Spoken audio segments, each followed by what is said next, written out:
Let's talk supply chain. Hello, everyone, and welcome back to Let's Talk Supply Chain. Before we begin, I have a question for you. As always, agentic AI is being tipped as the next big thing in supply chain, but generative AI hasn't gone away. According to a recent report, what percentage of mid-market manufacturers are using it in some capacity? What do you think? Well, let me know your guesses over on social and keep listening because I'll let you know at the end of the show. So today I'm joined by a company that provides a reliable, scalable, low-cost infrastructure platform in the cloud that powers hundreds of thousands of businesses in 190 countries around the world. They're an industry mega brand. So who are they? Well, it's Amazon Web Services. Amazon Web Services is the world's most comprehensive and broadly adopted cloud, offering over 200 fully featured services from data centers globally. Millions of customers, including the fastest growing startups, largest enterprises, and leading government agencies, use AWS to lower costs, become more agile, and innovate faster. And today, I'm joined by Tariq Chowdhury, Head of Customer Success of Applied AI Solutions in Supply Chain, a technology and supply chain executive with over 20 years experience. Tariq's passion lies in building supply chains that don't just react to problems, they anticipate them, they adapt autonomously, and they turn complexity into competitive advantage, which is what we all want to hear. So today, we're going to be talking all about how agentic AI is actually going to be used in supply chain. We'll be diving into why AI pilots still fail and incorporating new capabilities into existing workflows.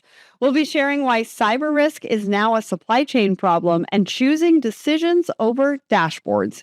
We'll also be explaining why AI will replace heroics, not humans. I love that. Welcome to the show, Tariq. Thank you. I'm glad to be here again. So Happy New Year to everyone and looking forward to this discussion. Yeah, I'm so happy to have you on the show. I spoke to Colby Ward last year about agentic AI and Chris Orlowski about decision-making and AI readiness. Those were episodes 489 and 519. And of course, you and I had a great conversation on our last episode of Thoughts and Coffee for 2025 as well. So I'm looking forward to carrying on from where we left off and having a bit more time to dive into really the reality of agentic AI and supply chains, because this is the hot topic right now. This is what everybody wants to talk about. Now, before we get into the conversation, can you introduce yourself, give us a little bit of your background and your role at AWS? Absolutely. So I'm focused on applying AI, specifically agentic systems, to supply chain and operational problems. Anywhere where it concerns planning, logistics, inventory risk, resilience, that whole messy reality layer where software meets physics at times. My background, is, I think you sort of touched on, is building sort of large-scale supply chain solutions, whether it's technology or decision systems, not just dashboards, but something that really changes the outcomes in the real world for our customers. What gets produced, where the inventory goes, how the disruptions get identified and absorbed. So most of the time you can sort of say that I spend my time thinking about, one of a couple of questions, which is, how do we move from software that explains problems to ones that actually solve them, right? It's right. So I try and, if I look at my job and what I try and do for my customers, it's, I talk to my teams and I say, our job is to turn that chaos into software, but sort of politely, understanding what that is. Chaos into, what was that? Chaos into? Software. I love that. I mean, listen, supply chains are a little bit chaotic right now. We got lots of disruptions. We got a lot of moving pieces. But I think it's also very cool in how we implement technology at the moment and how we're thinking about moving products throughout the supply chain, because we can actually see the results at the end of the day, which, sometimes we don't get to see the results, but especially in supply chain, we get to see the results. What are the products that are moving? What does that look like? What does that do to the bottom line? There's so many key performance indicators that we can use to really see success. And I think that is kind of the fun part these days. Absolutely. All right. So, one of the concerns around widespread AI adoption is job displacement. But you've said that AI will replace heroics, not humans, which I like, and I want to know more about. So, let's dive into exactly what you mean by that. Yeah, and I think this came up the last conversation that we had, and as I sort of reflected on the discussion and at least the topic that came up in the papers that sort of underpinned it. When you look at supply chains today, they're really held together by a lot of caffeine, a lot of guilt, and that one who hasn't had a vacation since 2020 or 2019. So a lot of late nights, a lot of Slack war rooms. You get individuals or you get groups of people that have the entire network in their heads. Super impressive, right? Very, very critical for that individual. But when you take a step back and you look at it, that's extremely fragile and it's not very scalable. Right. And it's something that's, designed to be operational. What agentic AI should be doing and should look to do is replace that with mechanisms. So millions of, small, boring, reversible decision type, activities so that the people or the humans can actually focus on the ones that are irreversible, that are pertaining to strategy or risk. Simply put, have the machine decide which truck, have the humans decide, which location. Right. Right. That's the real shift, or that's the real upgrade. It's not even a shift. That's the upgrade. If I asked you a question, Sarah, and the teams and the groups that you speak to, how many organizations do you know or that you cover that, are secretly being held together by, a number of exhausted individuals or prayer, right? There's quite a few. Yeah, it's actually surprisingly quite a few. And I think, what you're talking about in the fact that you're going from, replacing heroics, not humans. I think, it's exhausting. Not only do we have decision fatigue, but if you constantly have to have that person who is running around firefighting or has it all in their heads or constantly has to be the hero, not that they're necessarily choosing to be it, they have to because of how things are pieced together. There's a lot of burnout, there's a lot of fatigue, and there's a lot of decisions that need to be made in supply chain that cause that burnout, that cause that fatigue, and decisions around investment, around training, around, some of the bias that comes from the answers, right? There's a lot that goes into this. I mean, this isn't easy to solve. It's very complex.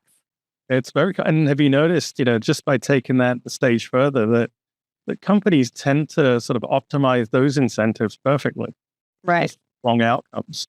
So we reward the behavior. I think this was remember the paper that you referenced in the last chat that we had about the Excel tournament, I think it was. Yes. How they banned the AI from participating. Like, what are we rewarding?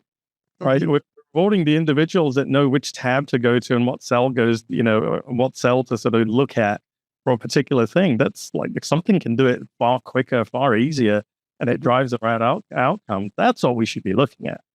So I think both go sort of hand in hand, and one's exacerbated the other, and it's just gone down a path a little too deep. Well, it's gone down an exhausting path, I think, for everybody, right?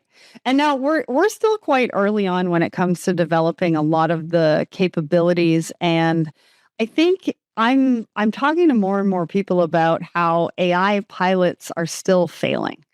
Can we talk about that? Because I think at the end of the day, and I don't know if fail is quite the right word, because I think when it comes to some technology, we do have to have the ability to test. And some of it's going to work and some of it's not going to work based on the criteria of who's actually using it or what problem that we're solving. And so I kind of want to change that word, but at the same time, it really is what's happening right now. So talk to us about why that is and what's going wrong with both the tech side, but also the organizational side, maybe the culture and the people. I mean, you just sort of mentioned a little bit about that and the fact that we're rewarding the wrong thing. So talk to me about this.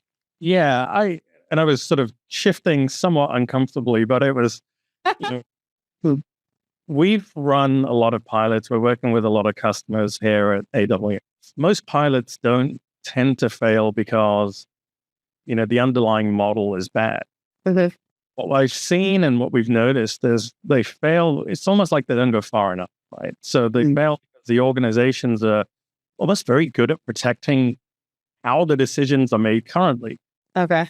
What I found is companies are saying, yeah, they'd love to do AI. This is great, but only if nothing important changes. Therefore, I mean, right, it's the incentives and candidly, who gets blamed when something breaks. That's not innovation.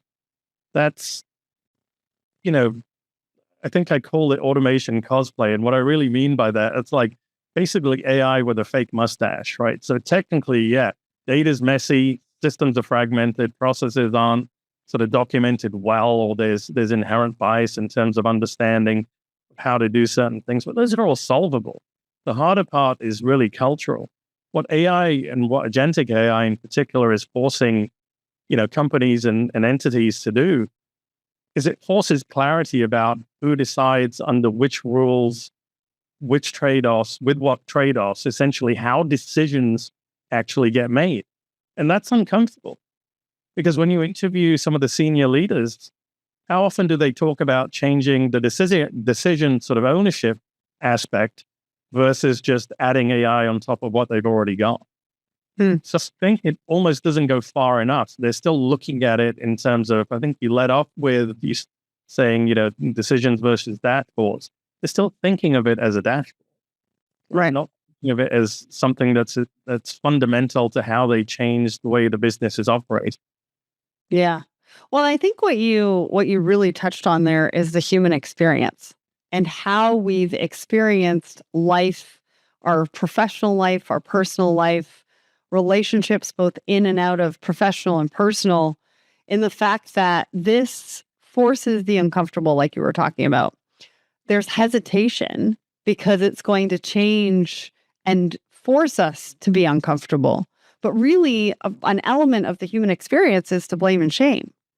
And I think we need to get out of that in order to have success within the technology, to have success within bringing the technology investments, the AI, into our processes, into our organizations, for it to really be successful. We've got to stop saying, if you bring in this technology and we've spent all this money and it doesn't work, it's your fault.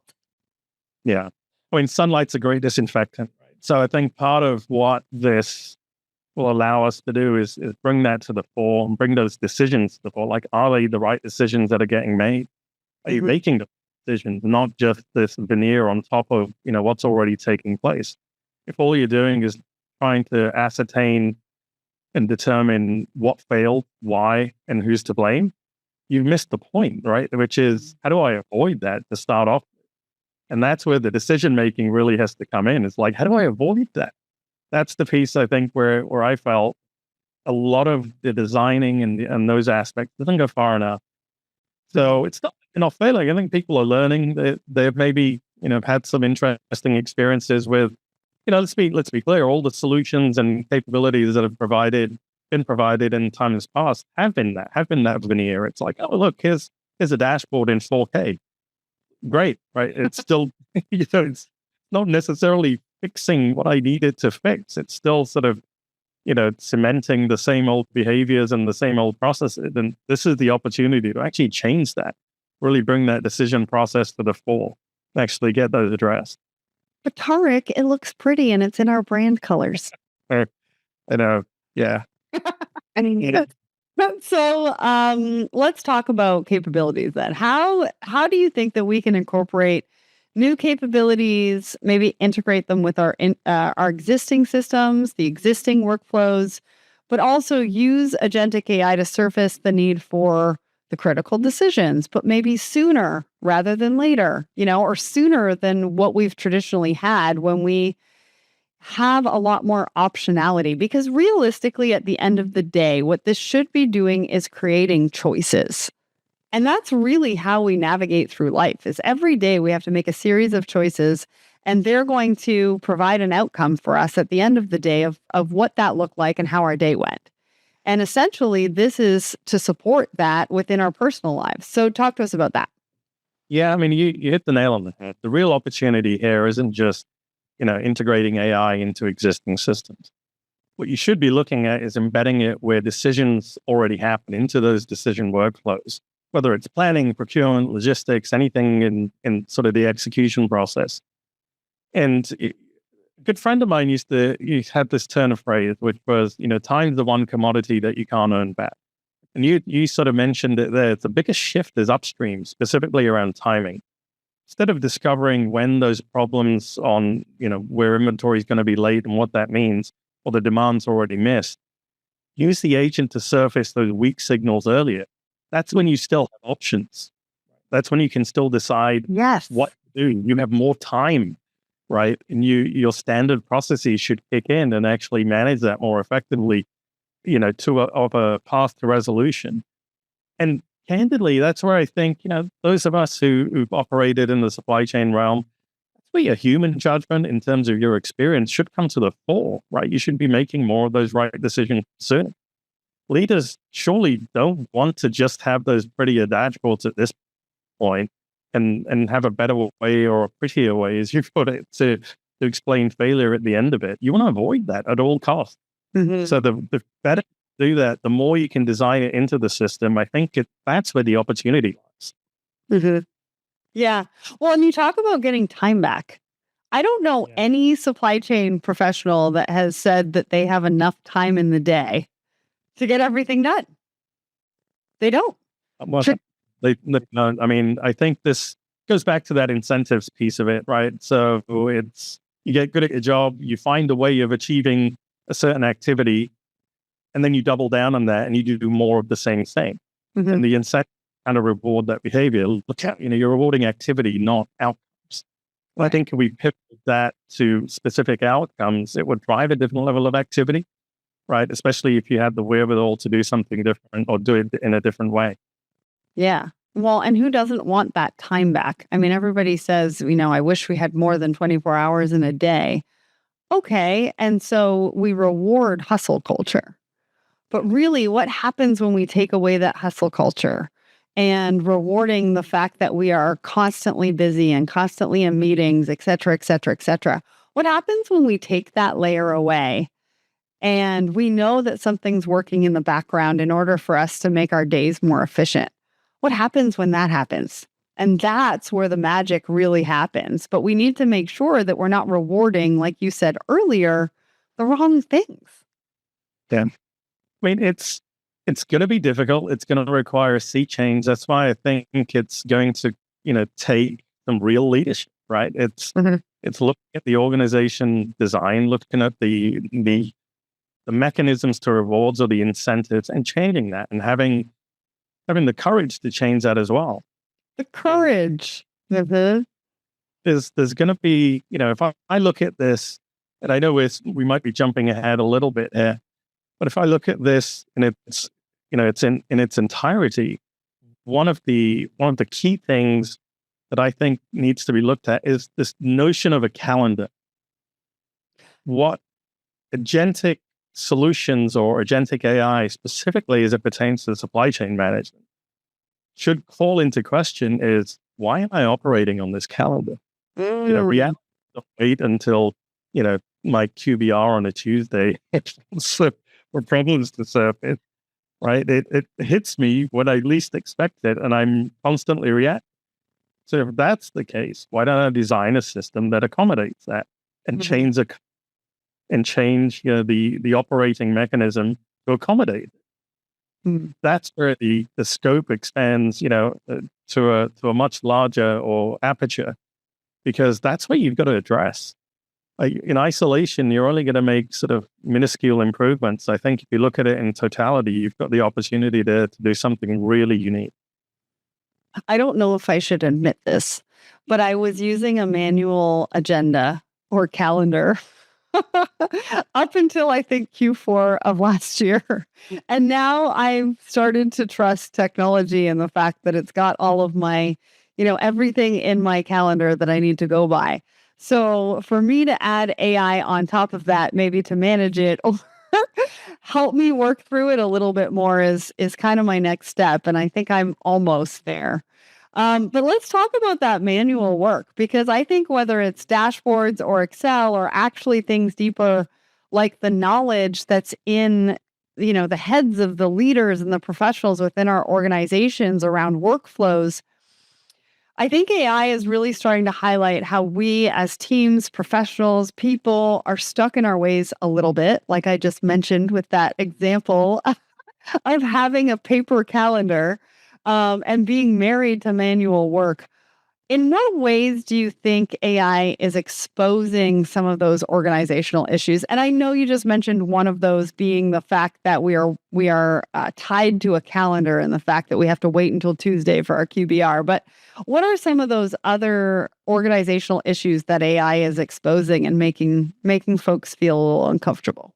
Yeah, let's maybe take a specific example, right? And say an exception. So you've got a delivery that's late, or you've got a shortage with respect to an inventory to serve any kind of demand. In dealing with that, if every exception requires a spreadsheet to determine what the impact is, or a Slack thread or a set of heroes, that's not sophistication. That is sort of, I wouldn't say organizational chaos, it's more organizational debt, right? It's the moment where the lights have been turned on and everyone's saying, "Oh, this is how we live," right? It's like, this is how things operate. What agentic AI should force you to do is formalize the rules that you've been enforcing somewhat emotionally for a number of years. Once you write those down and you look at some of them, they begin to look somewhat questionable. That's kind of the uncomfortableness or the squirming sound of that organizational debt becoming very visible. Right. You're almost going to be audited by your own software at that point, because it's going to expose all of this. So those are, and these are thousands of those things that happen on a daily basis. And if you can remove, or you can avoid attaining or experiencing any of those activities, you've saved yourself a lot of time. You've saved yourself a lot of repetition. You've saved yourself, you've avoided all the same sort of traps that you've fallen into previously, and you can actually get to a better outcome sooner, right? Which will then lead to material impact in terms of outcomes as well. Right. Well, and you mentioned a word called organizational debt. Yep. Explain that a little bit to me. And how does that sort of come about? Because I feel like that could be a really good red flag for leaders and professionals to keep in mind as we move forward and as we bring in new technology and investment. Yeah, it's really the case of, what do you typically do when certain situations arise?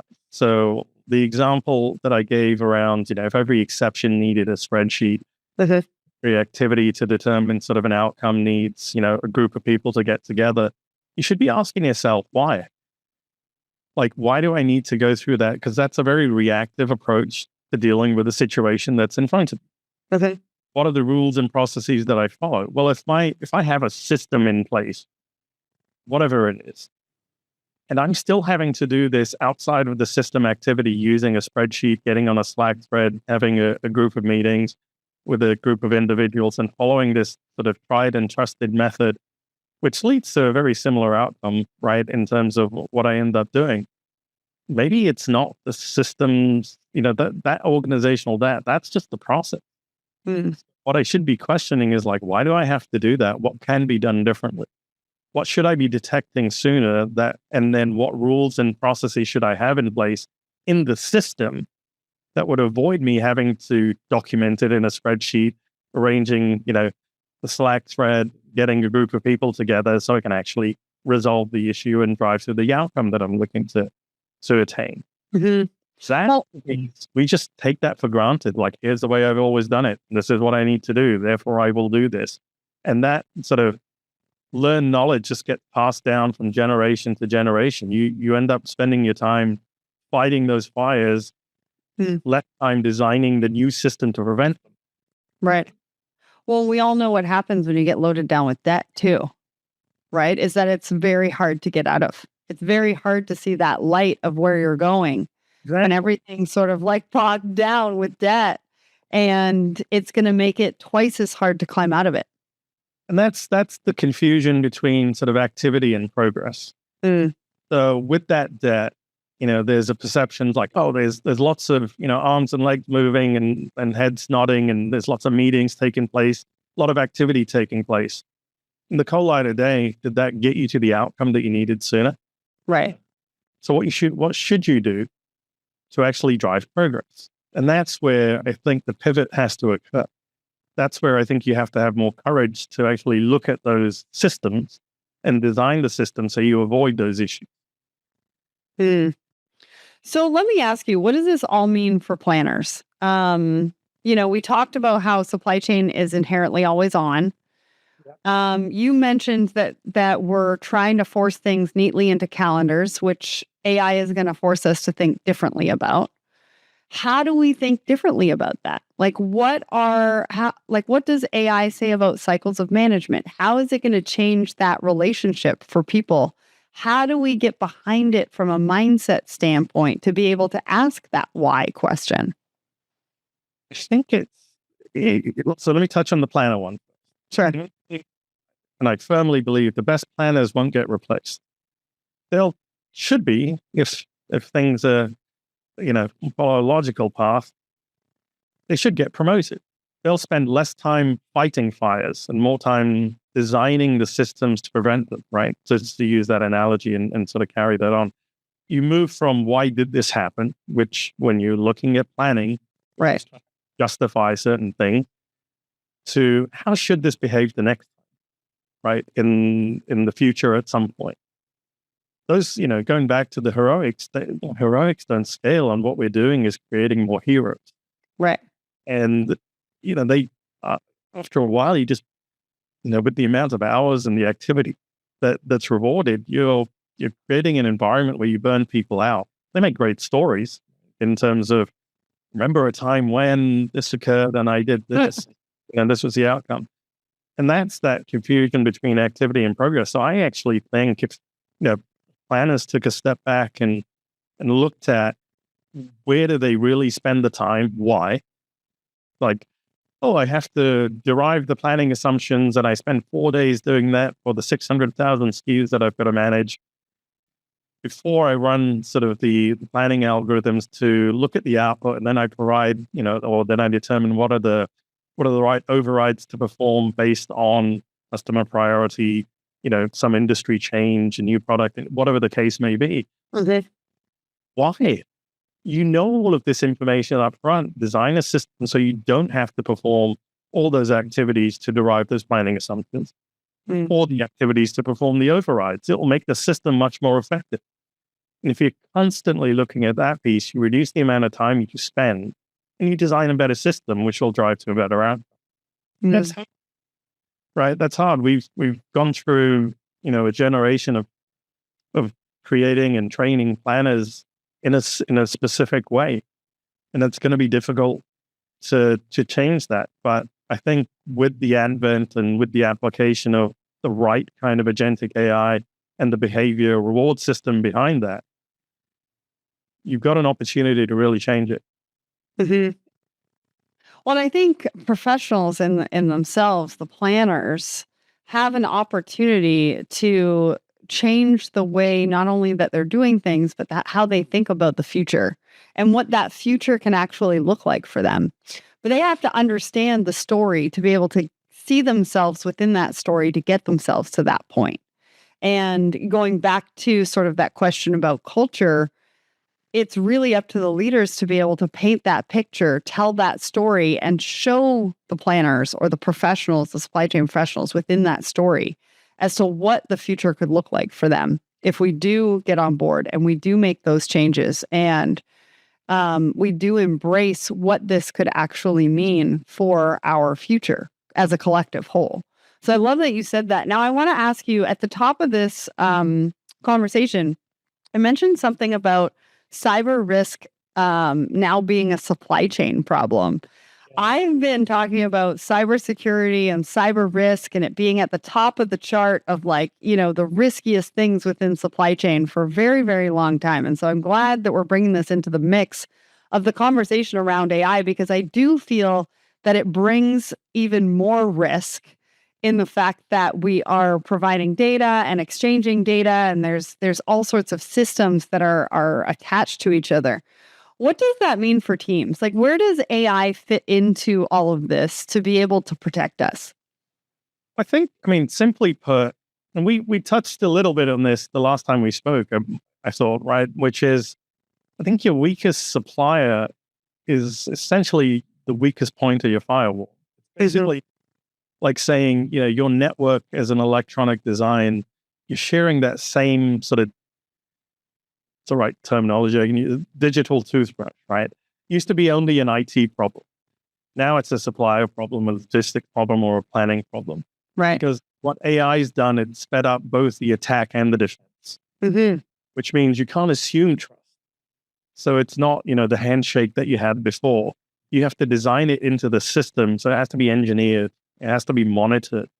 And, every now and again, you have to revoke it, right? Depending on system failure or certain activities that are taking place. That's the reality. It's not that's Steve's in IT's problem to deal with, right? To pick on someone there. It's really a case of how the system is designed and where are your weak points in that system, because the communication vehicle and everything that you're doing is all going to be electronic moving forward. Right. Yeah, it's so true. But also how we protect it. It's not just up to the technology teams to be able to do that. You, as a supply chain leader, and the supply chain teams themselves, how do we train and have those conversations to be able to find the red flags, see the red flags, have everybody come together working collaboratively to protect the supply chain? Well, and not just, abdicate ownership as well. Right. So this is, the supply management, the relationship management has to include that portion of it, because it's not going to be addressed fully, in a timely manner. If that's what we're looking to reduce, which is the amount of time, and effectively by just passing it off, right? So it has to be part of the system that you design. Yeah. And roles and responsibilities need to shift as well. And that's a mindset shift as well as, a roles and responsibility. Now, you mentioned trust, and one of the biggest words that started to emerge from last year's conversations around AI was trust. Teams want AI, but they don't necessarily trust it. What do you see when it comes to trust? How do we build it? I think about this a lot. So in my conversations with our customers, if I get to the core of what they're looking for, what they really want in terms of what I'm gleaning from them and sort of played back to them as well, is what builds trust is predictability. Take it back to, when humans make mistakes in various roles, over time we end up calling that judgment, right? It's like they're getting from experience, they're like a sort of a judgment call. And the risk around AI is when a machine or AI makes that mistake, that's scandalous, right? That point, that'll be the headline. Terminators run by Skynet, etc. Trust isn't perfection, right? It's predictability. So if I design a system, or I'm able to implement a system that behaves consistently within the known sort of boundaries or rules that I have, whether they're to do with cost or service levels, or what the escalation paths are, or the specific guardrails around that, I think people will adapt faster and they will trust it faster. Think about it. I mean, we touched on how we reward certain behaviors. We've rewarded unpredictable humans for decades, right? Right. Right. I think we'll survive predictable machines a little more effectively. And I think it comes down to the people, if I asked you a question, Sarah, right, do you think people are really afraid of the AI making mistakes? Or are they really afraid of losing control? Or making themselves look bad. Or both, right? Okay, both. Yeah. I mean, I think we're holding the machines to a much higher standard, whether it's moral or otherwise, than maybe some of our executives. So I'm not going to change that overnight. I don't think anyone can change that overnight. But what we can do is start outlining and showing the level of predictability, which will point to the consistency in the rules that are implemented, because you can't hide from those. That's what you've coded into the system. Yeah. There's gaps. That's where you have to address the gaps, right? And then it will improve and you get more predictable, which will lead to more accuracy, and that will build trust. I think right now it's too easy to say, oh, I would have done it differently. And it's like, why? Because I considered this data point. Well, if you don't tell the AI or the system you've designed that same data point, it's not going to include that in its decision-making process. Right.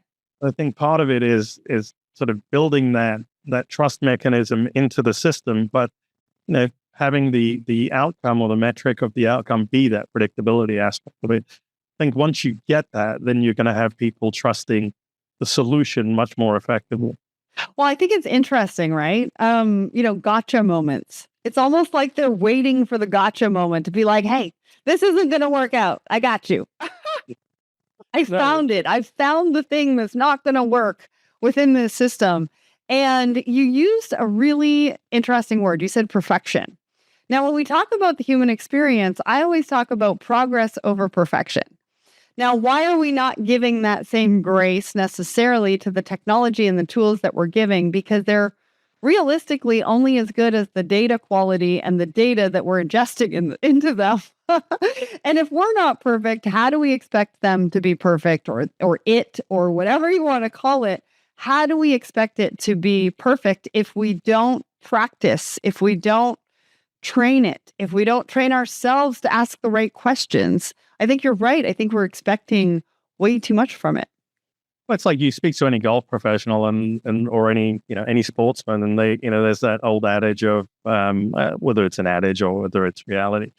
You got to spend 10,000 hours doing something before you sort of mastered it, or you can do it in a consistent way. Machine's no different, right? In terms of what you did. Maybe it doesn't require 10,000 hours. Like you can infuse it with all the knowledge that you have or all the direction, and it should be there faster. So I think, going back to that point of, I do think we're holding this solution, right, in terms of the agentic AI to a higher standard than maybe we do individually. That's sort of a dynamic that I think we've got to address as well.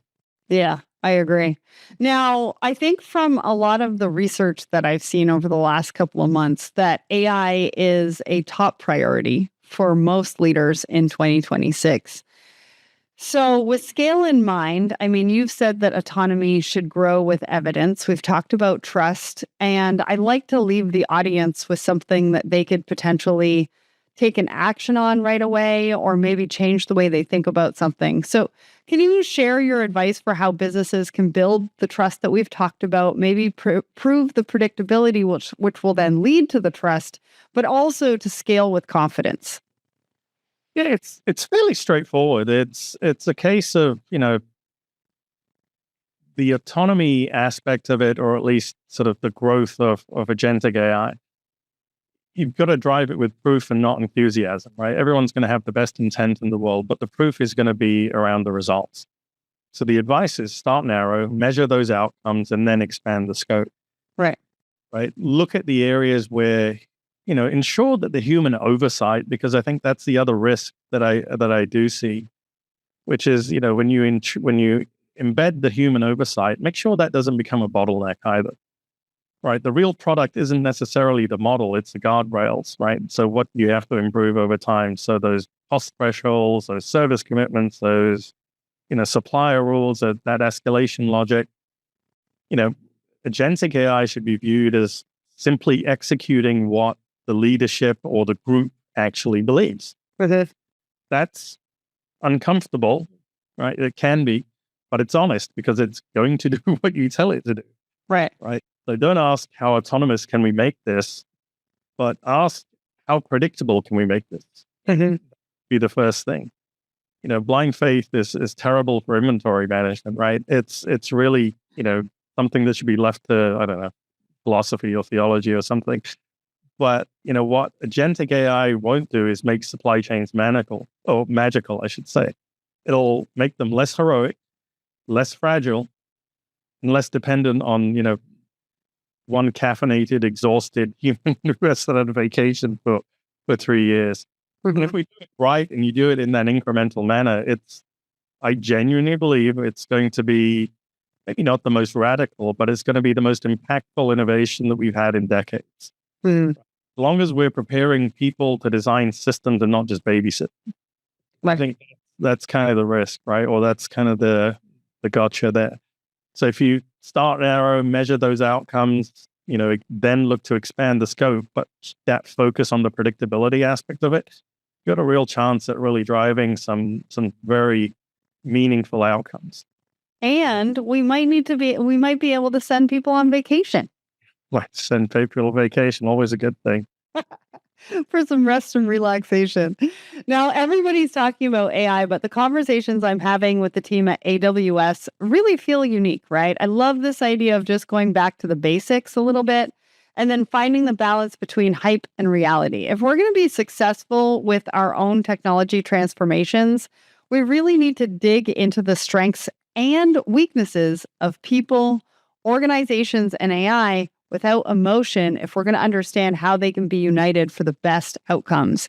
And you have to take, which both puts things into perspective a little bit, but also excites and energizes. And I love that. So, did you have a guess at today's big question? At the top of the show, I asked you, according to a recent report, what percentage of mid-market manufacturers are using generative AI in some capacity? Well, it's a huge 91%. Does that surprise you, Tariq? No, I think there's a lot of dabbling, right? So Yeah. if you ask the question, with a slight sort of variation and said, how many of you use, whether it's AI or agentic AI or generative AI, for your production operations wholly, I think you'd get a much smaller number. Mm-hmm. The dabbling and sort of the testing and trying things out is really high, right? So I think a lot of people are trying to figure out where it applies and how to apply it. So that doesn't surprise me in the slightest, actually. But I think it puts into perspective how people are thinking about it, how organizations are thinking about it, how supply chain teams are thinking about it. And if you're not dabbling in it, I think now's the time to get started. And you gave us some really great advice on that. So if you want a partner that can help your team spend less time firefighting and more time designing the systems that prevent them, head over to aws.amazon.com to learn more. I want to give a massive thanks to Tariq for joining me today and to the team at AWS for making this episode happen. Remember, subscribe, rate, and review the show. Check out more content from the best and brightest over on letstalksupplychain.com. We've got the incredible guests, innovative strategies, and transformative solutions you cannot afford to miss. So until next time, I'm Sarah Barnes-Humphrey. This is Let's Talk Supply Chain, and thank you again to Tariq for joining me today. Welcome. It's been a pleasure.